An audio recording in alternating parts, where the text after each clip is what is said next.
Okay, so this is a simulation on a FA20 valve problem or rocker problem. That is exactly what happens to your rockers if you don't have what I have on this side. So this is the FA20 engine out of the Toyota 86, which I removed, gearbox attached, half an hour or so to pull it out of the car. Car's above on the hoist, gearbox attached, no need to remove that. As I said, we've removed the ignition coils, spark plugs and the rocker covers only on each side. With the spark plugs out, we've inserted a screwdriver, just a long Phillips head screwdriver inside the spark plug tube down towards the piston, so we're touching the piston. And we'll wind this over, we'll get the exhaust, we're going to do the exhaust, these two here, the exhaust rockers. I've done the inlet, but I'll show you, these are easier to see. I'll do the exhaust. Now the inlet and exhaust need to be done. All the rockers need to have these little rocker retainers on them, because they're all prone to actually falling out or dropping out. So what we need to do is just rotate the crankshaft around so we have the lobes on the exhaust cam here away, obviously, from the rockers, and the piston a fair way down the bore, so we're not going to clip valves on piston. So it's a fair way down, we're not going to damage anything there by doing what we need to do.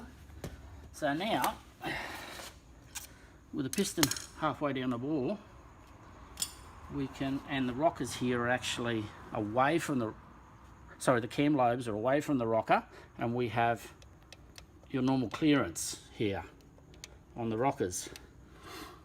Now with a big pry bar is what I use. There's many ways you can do it, but this is the easiest way I found to do it.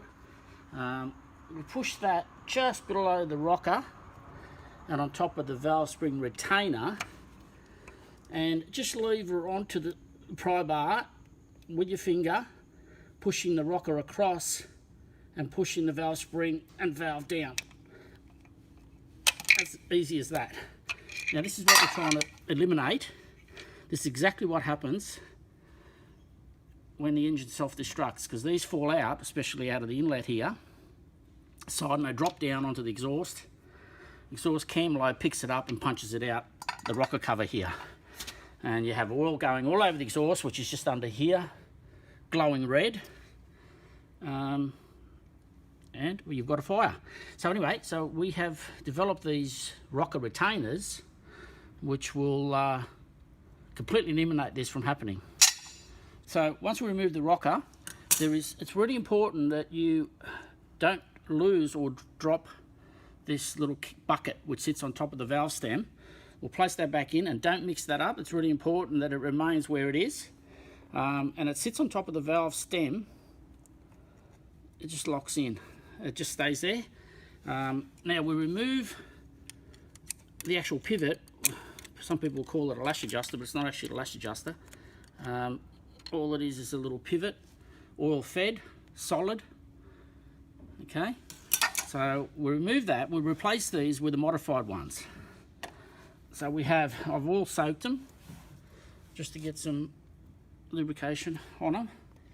So we'll place that in its spot. It's a lot easier to see on the exhaust cam here doing this. The inlets are a little bit more difficult, but not so hard. Now, this is the tricky bit.